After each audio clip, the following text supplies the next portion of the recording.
जय हिंद मेरे प्यारे साथियों, कैसे हैं आप सब। आशा करता हूं कि आप बढ़िया होंगे। आज की इस वीडियो में आपको बताएंगे कि मध्य प्रदेश पुलिस कांस्टेबल का मेडिकल चालू हो चुका है। आज दिनांक 27 तारीख है, दिन रविवार है। आज के दिन मंडला और सागल का डॉक्यूमेंट वेरिफिकेशन कंप्लीट हो चुका है। इनका जो है मेडिकल परीक्षण इसलिए नहीं हुआ क्योंकि कहीं ना कहीं आज जो है रविवार है। रविवार के दिन जो है मेडिकल हॉस्पिटल जो है बंद था। इस वजह से आज सिर्फ और सिर्फ इनका दस्तावेज परीक्षण हुआ है। कल से इनका जो है कहीं ना कहीं मेडिकल चालू हो जाएगा। तो दस्तावेज परीक्षण में इनसे जो है क्या मांगा गया था और कहाँ इनको जो है परेशानी गई थी और क्या क्या दस्तावेज इनसे जो है मांगा गया था, इसके बारे में बताऊंगा। क्योंकि बहुत सारे बच्चे डॉक्यूमेंट वेरिफिकेशन को लेकर परेशान हो रहे हैं। उनमें अनुप्रमाणन फॉर्म, शपथ पत्र, 10th की मार्कशीट वेरिफिकेशन के संबंध इस संबंध में बताऊंगा। क्योंकि एक आपने पीडीएफ देखे होंगे जो बहुत ज्यादा वायरल हो रही थी, जो आवश्यक निर्देश था, ये जो है पीडीएफ पुलिस मुख्यालय द्वारा जारी नहीं हुई है।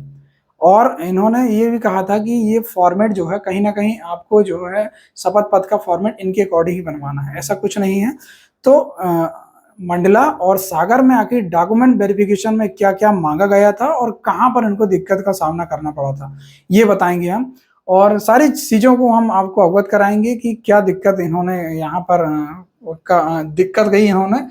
तो हम सर्वप्रथम बात करेंगे आपको, क्योंकि जो आवश्यक निर्देश थे उसमें ये कहा गया था कि ऑनलाइन फिल करते समय ये आपको होना अनिवार्य है। फिर आपको एग्जाम डेट वाला एडमिट कार्ड होना अनिवार्य है। फिर आपको जो फिजिकल वाला एडमिट कार्ड अनिवार्य है। ये सब जो है आवश्यक निर्देश में दिए गए थे, जो कि पूरी तरह से फर्जी है। पुलिस मुख्यालय से ये आवश्यक निर्देश जारी नहीं हुआ है, मैं आपको ये अवगत करा दूं। तो आपको सिर्फ एडमिट कार्ड लगना है, ये यूनिट अलॉटमेंट वाला रिजल्ट ये लगना है आपको, और फाइनल रिजल्ट वाला जो पहले आया था फाइनल रिजल्ट का ये एडमिट कार्ड, ये फाइनल रिजल्ट लगना है, और यूनिट अलॉटमेंट का ये आपको लगना है। बाकी आवश्यक निर्देश तो आप जो दिए गए थे जो पीडीएफ, उसमें आप ध्यान बिल्कुल ना दें। मैं बता देता हूँ आपको क्या लगना है आपको। अब बात आती है फोटो। देखो फोटो जो है मंडला में 4 फोटो लिया गया उनसे। 2 फोटो उन्होंने रखे और 2 फोटो जो है कहीं ना कहीं आपको ये अनुप्रमाणन फॉर्म में उन्होंने लगाया है। ठीक है। अब बात आती है, फोटो तो हो गया। अब बात, फोटो पुरानी या नई दोनों में से कोई भी चल जाए, कोई दिक्कत नहीं। अब बात आती है जन्म तिथि प्रमाण पत्र। जन्म तिथि 10वीं की मार्कशीट से वेरीफाई हो जाती है, उसकी टेंशन ना लो आप। शैक्षणिक योग्यता की बात करें, 10th 12th की मार्कशीट यहाँ पर लगेगी। ध्यान दें, एक बात मैं पहले बता दूं आपको, जो दस्तावेज आपको फिजिकल के समय लगे थे वही दस्तावेज आपको यहाँ लेकर आना है। ठीक है। मतलब जो दस्तावेज आपको फिजिकल के समय लगेगे, तो एक ईडब्ल्यूएस का है बच्चों के दिमाग में, और दूसरा रोजगार पंजीयन। तो ईडब्ल्यूएस का और रोजगार पंजीयन बता दूं, जो आपके फिजिकल के समय जो लगे थे वही दस्तावेज आपको यहाँ लगना है। आप ये मत सोचें कि अब आपको नया बनवा कर लेकर आना है। मतलब रोजगार पंजीयन भी नया नहीं लग रहा है, जो फिजिकल के समय लगा था वही लग रहा है। और ईडब्ल्यूएस सर्टिफिकेट जो फिजिकल के समय लगा था वही ईडब्ल्यूएस सर्टिफिकेट आपको लगना है यहाँ पर। ठीक है। अब बात आती है शैक्षणिक योग्यता में 10th की मार्कशीट वेरीफाई करने के लिए। देखो सागर में जो आपका डॉक्यूमेंट वेरिफिकेशन हुआ है, उन्होंने कुछ बच्चे लोगों ने पहले ही करवा लिए थे, और वहां पर ये निर्देश दिए गए थे कि आप जो है 10th की मार्कशीट वेरीफाई करवा लें। तो उन्होंने क्या कहा, हालांकि ज्यादा समय नहीं लगता, 10-15 मिनट लगता है, तो आप 10th की मार्कशीट वेरीफाई करवा लीजिए। अब बात आती है कि सर 12th ही कराना है। नहीं, सिर्फ और सिर्फ 10th की मार्कशीट, क्योंकि क्वालिफिकेशन सिर्फ 10th मांगा है, तो आप सिर्फ और सिर्फ 10th की मार्कशीट वेरीफाई करा लीजिए। ठीक है। लेकिन मंडला की अगर बात करें तो मंडला में ऐसा कोई निर्देश नहीं है कि आपको 10th की मार्कशीट वेरीफाई करना अनिवार्य है। ठीक है। ये हो गया। अब बात आता है जाति प्रमाण पत्र की। जाति प्रमाण पत्र आप एसटी एससी ओबीसी से करते हो, तो आप बिलोंग करते हो, तो आप जाति प्रमाण पत्र लगाना अनिवार्य है। इसके लिए पुराना नया ऐसा कोई बंदिश नहीं है, कोई नियम नहीं है। रोजगार पंजीयन मैंने बताया, जो फिजिकल के समय जो रोजगार पंजीयन लगना है वही रोजगार पंजीयन आपको यहाँ पर लगना है। होमगार्ड वाले के लिए 3 स्टार, सेवा कार्य के लिए सर्टिफिकेट लगना है, ये तो अनिवार्य। भूतपूर्व सैनिकों के लिए ये जो है भूतपूर्व सैनिकों के लिए जो है बता दूं आपको, सैनिक कार्यालय से सर्टिफिकेट बनवा लेंगे। ठीक है। मूल निवासी प्रमाण पत्र आपको बनाना अनिवार्य है। ठीक है। और ईडब्ल्यू सर्टिफिकेट जो आपको फिजिकल के समय चला था वह अनिवार्य है। बैंक पासबुक आप लगेगी, पैन कार्ड आपका लगेगा। आधार कार्ड से अब बात करते हैं, आधार कार्ड से वेरीफाई हो रहा है यहाँ।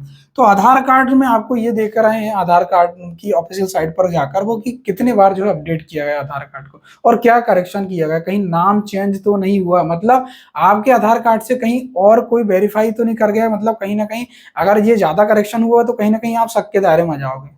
ठीक है, मतलब आधार कार्ड से वेरीफाई कर रहे हैं कि ये आधार कार्ड आखिर कितने बार अपडेट हुआ और किस वजह से अपडेट हुआ, क्या क्या अपडेट हुआ, तो वो सब चेक कर ले रहे हैं। तो आपको जो आधार कार्ड में आपके मोबाइल नंबर पे एक ओटीपी आएगी, तो ओटीपी आपको देना होगा, उसके अकॉर्डिंग वो देख लेंगे कि आपका जो आधार कार्ड कितने बार अपडेट हुआ है। तो मतलब जो आधार कार्ड है आपका, उसमें मोबाइल नंबर अपडेट होना जरूरी है। ठीक है, विवाहित हैं आप तो भाई मैरिज सर्टिफिकेट आपको लगना होगा। फिर अगर आपके बच्चे होंगे तो बच्चों को बर्थ सर्टिफिकेट यहाँ पर लगने वाला है। अब आते हैं अनुप्रमाणन फॉर्म और शपथ की। अगर मैं बात करूं शपथ और अनुप्रमाणन, तो शपथ के लिए मैं बता दूं ये एक फॉर्मेट जो है, फॉर्मेट अगर आप देखेंगे शपथ के लिए, सागर की अगर मैं बात करूं तो सागर में जो एक फॉर्मेट जो बताया गया था, उन्होंने वो फॉर्मेट के अकॉर्डिंग उनको शपथ पत्र, लेकिन कुछ बच्चों ने पुराने फॉर्मेट के अकॉर्डिंग, मतलब अपने फॉर्मेट के अकॉर्डिंग ही शपथ पत्र लेके आए, तो उनको भी एक्सेप्ट कर लिया गया है। कुछ लड़के लोगों ने एक फॉर्मेट वायरल हो रहा था, मतलब फॉरेन एक फॉर्मेट जो है पुलिस मुख्यालय से आया था कि उसके अकॉर्डिंग आपको जो भरना है, लेकिन अगर आप पुराने फॉर्मेट से भी आप शपथ पत्र बनवाते तो कोई दिक्कत नहीं आने वाली। लेकिन अगर आपने अगर शपथ पत्र नहीं बनवाए, तो जो फॉर्मेट है मैं दे दूंगा आपको, आप मेरे टेलीग्राम चैनल पर आप आएंगे तो फॉर्मेट में टेलीग्राम चैनल पर डाल दूंगा, तो आप वो फॉर्मेट को डाउनलोड कर लीजिएगा।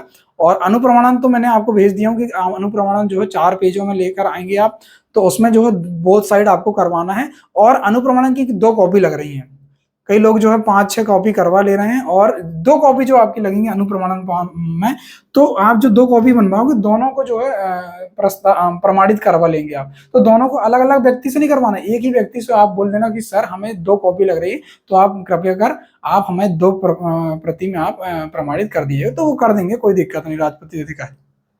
तो ये अनुप्रमाणन फॉर्म आपको जो है बढ़िया तरीके से आपको भरना है, पूरा आप भर देंगे उसको। ठीक है, और बाकी घबराना बिल्कुल नहीं है, कोई दिक्कत नहीं जा रही है दस्तावेज परीक्षण में, आप बिल्कुल घबराए नहीं, क्योंकि टाइम बराबर दिया जाएगा आपको कि भाई आपका ये अनकम्प्लीट है तो आप कंप्लीट करा के ले आओ, शपथ हो, अनुप्रमाणन हो आपका जो है। अगर आपके पास जो है कहीं ना कहीं कंप्लीट नहीं है तो फिर आपको जो समय देते हैं, आप घबराएं बिल्कुल नहीं। 10th की मार्कशीट की बात करा, तो अगर आपको लग रहा है 10th की मार्कशीट वेरीफाई करवाना आपको, तो आप वेरीफाई करवा लें। बाकी ये 10th की मार्कशीट में बताया ना आपको, अभी जो है आपका सागर में तो कंपलसरी इन्होंने मांग लिए थे कि 10th की मार्कशीट आप वेरीफाई करा ली, लेकिन मंडला में अभी ऐसी कोई वेरीफाई के लिए ऐसा कोई निर्देश नहीं दिया गया, तो मतलब ऐसा कोई जरूरी नहीं है 10th की मार्कशीट वेरीफाई, कोई दिक्कत नहीं, आप बाद में भी करा सकते हो, इसमें कोई दिक्कत नहीं जाने वाली, क्योंकि 5-10 मिनट तो आपको वेरीफाई कराने के लिए लगता है। तो आप बिल्कुल इसका बिल्कुल मत दिमाग में रखें, और 10th की मार्कशीट ही है ना, आप ये ना सोचें कि पूरा मार्कशीट आपको 10, 12 और ग्रेजुएशन की, सिर्फ 10th की मार्कशीट, क्योंकि क्वालिफिकेशन सिर्फ 10th मांगा गया, तो आप 10th की मार्कशीट आप यहाँ पर जो है वेरीफाई करा लीजिए। बाकी ये था दोस्तों, मैंने बताया आपको कि सागर और कहीं ना कहीं आपका मंडला में जो है कहीं ना कहीं डॉक्यूमेंट वेरिफिकेशन कंप्लीट हो चुका है, तो यही डॉक्यूमेंट्स आपसे मांगे गए हैं। ठीक है, तो आप परेशान मत लो, अगर आपने बैंक अकाउंट नहीं खुलवाया तो बैंक अकाउंट खुलवा लो, क्योंकि फिर बाद में आपको जो है कहीं ना कहीं दिक्कत ना जाए, इसलिए आप बढ़िया, अभी अभी समय है आपके पास, तो समय है तो आप बैंक अकाउंट खुलवा लो। अब बात आती है कि अब नेक्स्ट जो होने वाला है आपका, छिंदवाड़ा का कल से चालू हो जाएगा, और सिवनी छिंदवाड़ा का कल से चालू हो जाएगा। अभी जबलपुर की कोई अपडेट नहीं आई है। तो बाकी धीरे धीरे अब प्रारः सारी जगहों को जो है दस्तावेज परीक्षण मेडिकल अब चालू हो जाएगा।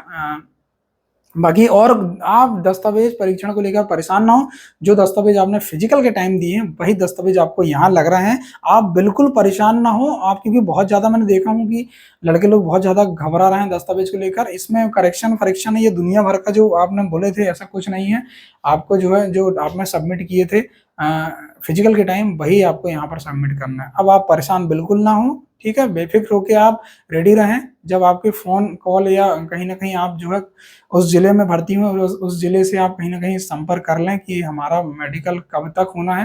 हालांकि इन लोग जो है ग्रुप बना रहे हैं, ग्रुप के अकॉर्डिंग आपको बता रहे हैं कि क्या कब आपको जो है मेडिकल देने आना है, कुछ ऐसे हैं फोन के माध्यम से भी आपको बता रहे हैं। तो बालाघाट के लिए भी 3 दिन का समय दिए हैं उन्होंने, कि मतलब 3 दिन की तैयारी के हिसाब से आपको आना है। कल निश्चित ही आपकी डेट आ जाएगी कि बालाघाट का मेडिकल कब होना है, और बाकी अन्य जिलों की भी धीरे धीरे जो है प्रक्रिया चालू हो जाएगी। तो आप घबराएं बिल्कुल नहीं, ये ना सोचें कि आप मेडिकल से बाहर कर देंगे या आपको वंचित कर देंगे, आप परेशान ना हो। लगभग 4 से 5 दिन का टाइम देते हैं हम लोग। ऐसे अभी मंडला की अगर बात करूँ तो मंडला को 3 दिन की तैयारी के हिसाब से, सागर में 3 दिन के हिसाब से, बस 2 से 3 दिन में आपका मेडिकल हो जाएगा। ठीक है, तो आप घबराएं बिल्कुल नहीं, संपर्क में रहें लोगों के।